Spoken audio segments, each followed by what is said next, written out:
Le principe de la tirette. Voici un cas filmé en cours avec un candidat qui passe bientôt le permis de conduire. Il y avait un gros ralentissement sur autoroute, bien plus loin il y a eu un accident et devant nous, nous voyons que la bande est fermée. Le véhicule qui nous précède a changé de bande assez tôt. J'avais demandé à mon élève d'avancer jusqu'au bout, juste devant le problème, mais il n'a pas voulu, il a préféré changer de bande plus tôt. Ceci n'est pas le principe de la tirette. Nous devons donc céder le passage au véhicule qui se trouve dans notre bande de gauche.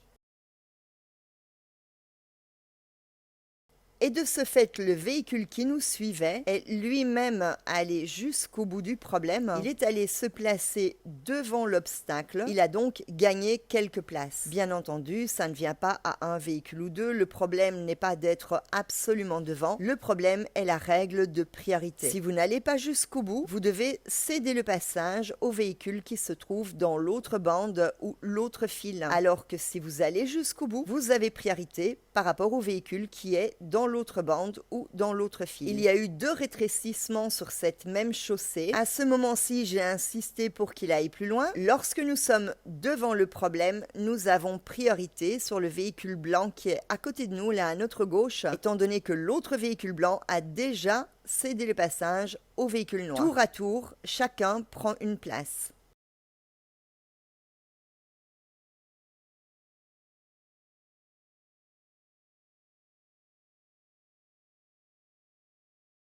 Lorsque la circulation est fortement ralentie, les conducteurs qui circulent sur une bande de circulation qui prend fin ou sur laquelle la circulation est interrompue peuvent s'intercaler sur la bande libre adjacente, seulement juste devant le rétrécissement. Les conducteurs qui circulent sur cette bande libre doivent céder tour à tour juste devant le rétrécissement la priorité à un conducteur qui s'intercale. Si la circulation est interrompue aussi bien sur la bande de gauche que sur celle de droite, la priorité doit être cédée à un conducteur qui se trouve sur la bande de droite et ensuite à un conducteur qui se trouve sur la bande de gauche.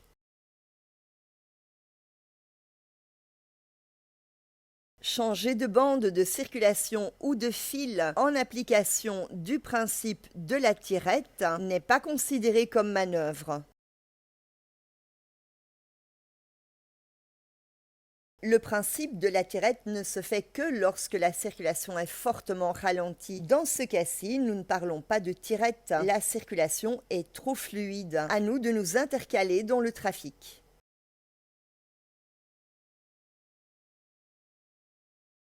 Retenez qu'il n'y a jamais de réglementation de tirette dans le cas où nous avons un céder le passage. Par exemple, à la fin de la bande de lancement d'une autoroute.